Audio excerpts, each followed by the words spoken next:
নমস্কাৰ আজি আহকচোন আকৌ এটা মই ধুনীয়া পইণ্ট লৈ আহিছোঁ আপোনালোকলৈ আজি আসলে পইণ্টটো সাংঘাতিক এটা ধুনীয়া পইণ্টৰ ওপৰতে আনিছোঁ মই পইণ্টটো হৈছে ব্ৰহ্ম মুহূৰ্ত শব্দটো হয়তো আপোনালোকে সকলোৱে জানে সকলোৱে শুনিছেও আৰু ব্ৰহ্ম মুহূৰ্তৰ ওপৰত মই আগতেও আপোনালোকক কিছু মই ভিডিঅ' দি থৈছোঁ আজিও পইণ্টটো অকমান সেই তেনেকুৱা পইণ্টে মই লৈ আহিছোঁ আমি ব্ৰহ্ম মুহূৰ্তত আসলতে মানে কি কৰিলে আসলে ব্ৰহ্ম মুহূৰ্তৰ ফল মানে আমি কেনেকৈ আমি ভাল ফল লাভ কৰিব পাৰোঁ ব্ৰহ্ম মুহূৰ্তত কি কৰিলে আৰু ব্ৰহ্ম মুহূৰ্তত কিমানখিনি সময়ত আমি উঠিলে ব্ৰহ্ম মুহূৰ্তৰ পৰা আমি কেনেকুৱা ধৰণৰ ফল পাব পাৰোঁ তাৰ ওপৰতে আজি আহক আমি কেইটামান কথাৰে আপোনালোকৰ দিনটো আসলে পজিটিভ কৰিব বিচাৰিছোঁ ব্ৰহ্ম মুহূৰ্তৰ টাইমটোত আসলতে যদি আমি সকলোৱে যদি মানে কি কম ভালকৈ যদি আমি তাক ইউজ কৰিব জানো মানে তেতিয়া চাব আমাৰ গোটেই দিনটো আসলে আমি পজিটিভ কৰি ৰাখিব পাৰোঁ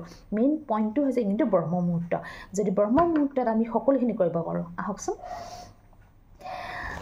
তেতিয়া যদি আমি ব্ৰহ্ম মুহূৰ্তত সোনকালে উঠিব পাৰোঁ প্ৰতিদিনে আপোনাৰ পজিটিভ দিন হিচাপে খাৰা হ'ব আমি কি কৰিলে আমাৰ দিনটো লগতে নিজকে আমি পজিটিভ কৰি ৰাখিব পাৰিম তাৰ ওপৰতে ৰাতিপুৱা 3 বজাৰ পৰা শুনিব দেই ৰাতিপুৱা 3 বজাৰ পৰা 5 বজাৰ ভিতৰত আপুনি টোপনিৰ পৰা সাৰ পাব লাগিব মই যিকিটা কথা ক'ব বিচাৰিছোঁ সেইকিটা ক'বৰ কাৰণে আপুনি মানে কোনো স্নান কৰিব নালাগে বোলে আপুনি উঠি গা ধুব লাগিব হেতু কৰিব নালাগে বা আপুনি গা ধুই মই বোলে ভগৱন্তক পূজা কৰিব লাগিব বা ভগৱন্তৰ ওচৰত যাব লাগিব হেতু একোৱে কৰিব নালাগে মাত্ৰ কেইটামান পইণ্ট আছে সেই পইণ্টকিটা আপুনি বিছনাতে কৰিব পাৰে বিছনাত কৰিলে আপোনাৰ গোটেই দিনটো আপুনি পজিটিভ হৈ থাকিব পাৰিব আহক আপুনি পুৱা বিছনাত বহি কামটো কৰিব পাৰিব শুনিব দেই এই সৰু কামটোৰ দ্বাৰাই আপুনি মহা জাগতিক ফল লাভ কৰিব পাৰিব মানুহৰ জীৱনত সকলোৰে কিবা এটাটো কমি থাকেই মানুহৰ শুনক এটা কথা ক'ব বিচাৰিছোঁ আমি হয়তো ভাবোঁ কিছুমান মানুহক আমি দেখোঁ মানুহজন চবফালে আছে চবফালে পৰিপূৰ্ণ কিন্তু তেওঁ বহুত সুখী আমি ভাবোঁ ন কিন্তু এটা কথা এইটো একদম মনত ৰাখি দিয়ক কোনোজন ব্যক্তি পৰিপূৰ্ণ নহয় এইটো সদায় মনত ৰাখক কিবা এটা পইণ্ট চবৰে কমি থাকে যিমান ডাঙৰ এজন চেলিব্ৰিটি যিমান ডাঙৰ এজন ওপৰৰ মানে মানুহে নহওক কিয় আপুনি নাভাবিব যে তেওঁ সবাতোতকৈ সুখী মানুহ বা তেওঁ পৰিপূৰ্ণ কিন্তু নহয় কিবা এটা কমি থাকে প্ৰতিজন ব্যক্তিয়ে ভগৱানে কেতিয়াও কাৰোকে পৰিপূৰ্ণ কৰি নাই দিয়া ৰাখা কিবা এটা হ'লেও কমাই ৰাখিছে আৰু জানে যদি পৰিপূৰ্ণ কৰি ৰাখে কি হ'ব আৰু বহুত ওপৰত গুচি যাব ন সেইকাৰণে ভগৱানে মানে অকণমান হেৰি কৰি ৰাখে আহকচোন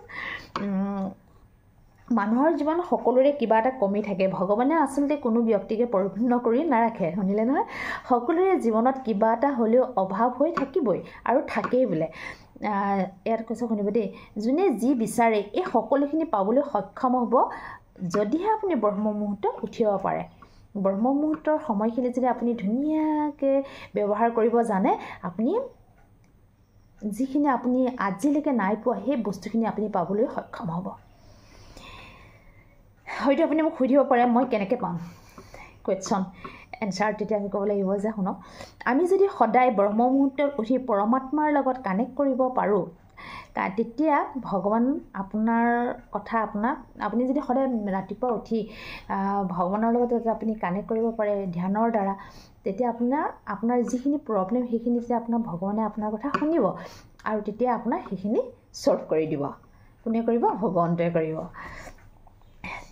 ব্ৰহ্ম মুহূৰ্তৰ সময়খিনি আচলতে কাৰ সময় বুলি কোৱা হয় জানেনে দেৱ-দেৱীৰ সময় বুলি কোৱা হয় তেওঁলোক সেইখিনি সময়ত আচলতে বহুত সক্ৰিয় হৈ থাকে তেওঁলোকৰ সময়টো হ'ল বোলে দেৱ-দেৱীৰ বিচৰণ কৰা সময় হৈছে ব্ৰহ্ম মুহূৰ্ত সেইকাৰণে কয় ব্ৰহ্ম মুহূৰ্তৰ টাইমত যদি আমি কানেক্ট কৰিব পাৰোঁ আমাৰ সকলো কাম মানে ছাকচেছ হয় বুলি কোৱা হয় মানে হয়েই বুলি কৈছে আৰু এটা কথা শুনিব ঋষিমুনি সকলোৱে কোনো এই সময়খিনি সৎব্যৱহাৰ কৰে ঋষিমুনিসকলে তেওঁলোকে কেতিয়াও মানে নষ্ট নকৰে এই সময়খিনি কেতিয়াও অবাবত নষ্ট নকৰে এই সময়খিনি আচলতে বহুত গুৰুত্বপূৰ্ণ সময় এই সময়খিনি লাভ কৰিবলৈ হ'লে আপুনি ব্ৰহ্ম মুহূৰ্তত উঠিবই লাগিব ব্ৰহ্ম মুহূৰ্তৰ আপুনি সময়খিনি আপুনি ধ্যান কৰিবই লাগিব ভগৱানৰ লগত কানেক্ট কৰিবই লাগিব আপুনি যিখিনি কৰে তেতিয়া আপুনি যিখিনি আজিলৈকে নাই পোৱা, যিখিনি আপোনাৰ মনে আপুনি যিখিনি বিচাৰি আছে সেইখিনি তেতিয়া আপুনি পাবলৈ সক্ষম হ'ব।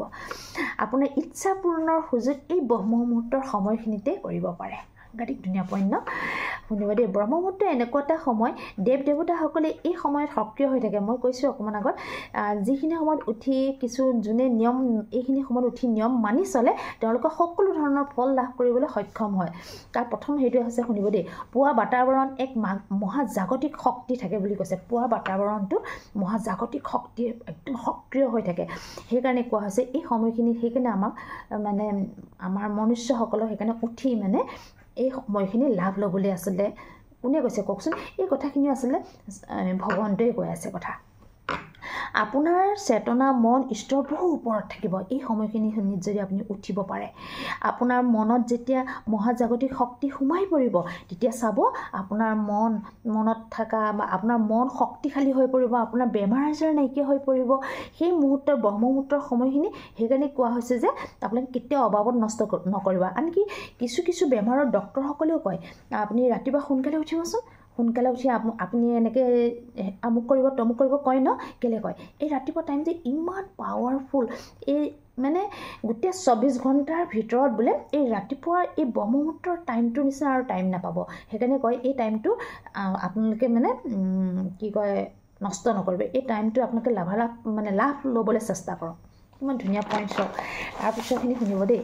আপোনাৰ মতে ধ্যান কৰিব য'ত মন যায় তাতে কৰিব। আপোনাৰ হয়তো বিচনাটো কৰিব মন যায়, হয়তো ভাবিব পাৰে নাই মই চকীতে বহি কৰোঁ, নাই তেতিয়াও কৰিব পাৰে।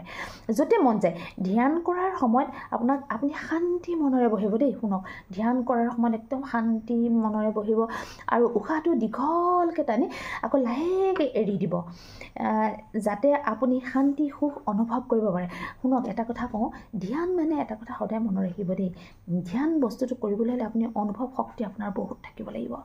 অনুভৱটো একদম পাৱাৰফুল হ'ব লাগিব। অনুভৱত একদম শান্তি সুখ ভৰাই ৰাখিব। অনুভৱ যাৰ জীৱনত থাকে তেওঁৱে আচলতে মই ভাবোঁ ধ্যান কৰিবলৈ বহুত সহজ হৈ পৰে। আপুনি যিজনক শ্ৰদ্ধা কৰে, যাক আপুনি ভগৱান ৰূপে মনৰ পৰা, হয়তো কিছুমানে কৃষ্ণক বিচাৰে, কিছুমানে শিৱ বাবাক বিচাৰে, কিছুমানে ৰামক বিচাৰে, তেনেকৈ চবৰে এটা এটা নিজৰ হেৰি আছে ন?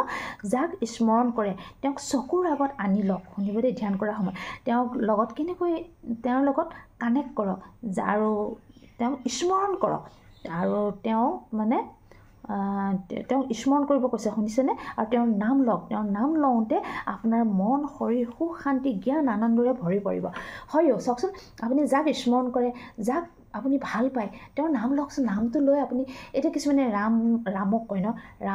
ৰাম বুলি মাতাৰ লগে লগে মন শান্ত হৈ পৰে। কৃষ্ণ বুলি কোৱাৰ লগে লগে মনটো শান্ত হৈ পৰে ন? সেই তেনেকৈ যেতিয়া আপুনি যিজন ভগৱন্তক আপুনি স্মৰণ কৰে তেওঁ যেতিয়া আপুনি নাম ল'ব আপোনাৰ মন প্ৰাণ একদম শান্ত হৈ পৰিব। আপোনাৰ মন শান্ত হৈ পৰিব। ধ্যানৰ মাজেৰে আপুনি ভগৱানৰ মাজত আপুনি সোমাই যাব। ধ্যানৰ মাজেৰে যেতিয়া আপুনি ধ্যানত বহিব আপুনি ভগৱানক মাতিব, ভগৱানৰ হেৰিত আপুনি সোমাই পৰিব। আপোনাৰ মন ইচ্ছাবোৰ আপুনি ব্যক্ত কৰিব। সেই মুহূৰ্তত আপোনাৰ মনৰ ইচ্ছাবোৰ আপুনি যিটো মনত আহিছে আপুনি ব্যক্ত কৰক। আপুনি যিমানেই ব্যক্ত কৰিব ভগৱানে সিমানেই শুনিব। সেই মুহূৰ্তৰ টাইমটো কথা কোৱা হৈছে, শুনিব দেই। আপুনি ৰাম নামো জপ কৰিব পাৰে। এনেকৈ সদায় কৰিলে আপুনি সোনকালে মহাজাগতিক ফল লাভ কৰিব। যদি আপুনি সদায় কৰিব লাগিব। কিন্তু এটা কথা মনত ৰাখক, এদিন বা দুদিন কৰিলে এই সকলো পাই যাম বুলি কেতিয়াও নাভাবিব। আপুনি অন্ততঃ 21 দিন কৰিব লাগিব। এনেকৈ কৰিলে আপোনাৰ মন শান্ত হৈ থাকিব। আৰু কৰি চাওকচোন। এটা কথা কৈছোঁ, ব্ৰহ্ম মুহূৰ্তৰ টাইমটোত আপুনি যাক স্মৰণ কৰে, যাক আপুনি সদায় শ্ৰদ্ধা কৰে, যাক কথা ভাবি আপুনি শান্তি অনুভৱ কৰে, যাক আপুনি ভগৱন্ত ৰূপে আপুনি প্ৰাৰ্থনা কৰি আছে তেখেতক আপুনি স্মৰণ কৰক, তেখেতক চকুৰ আগত আনক, আনি তেওঁৰ মাজত আপুনি সোমাই পৰক।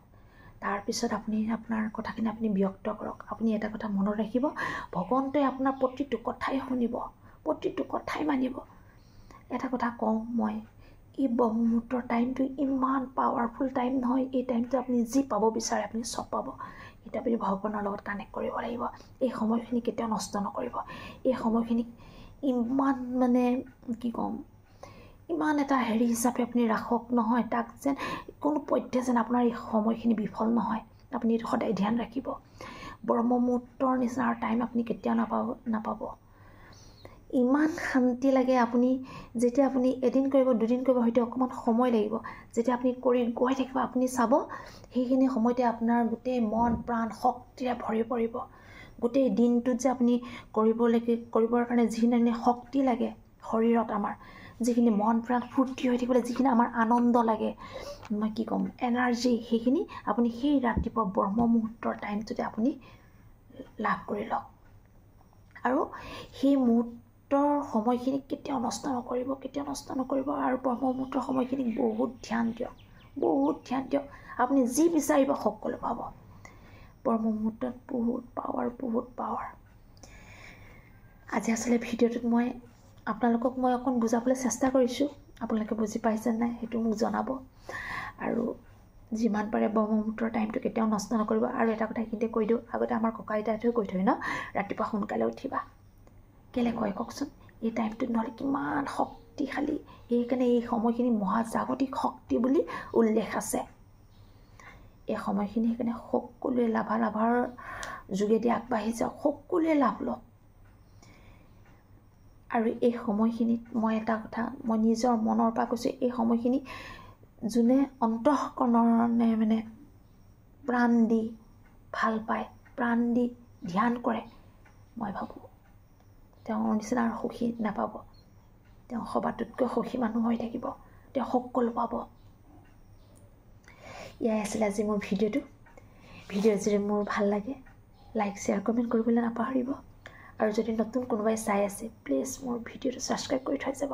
আৰু পেজতো চাই আছে যদি ফ'ল' কৰি দিব। আজিলৈ ৰাখোঁ, নহ'লে নমস্কাৰ।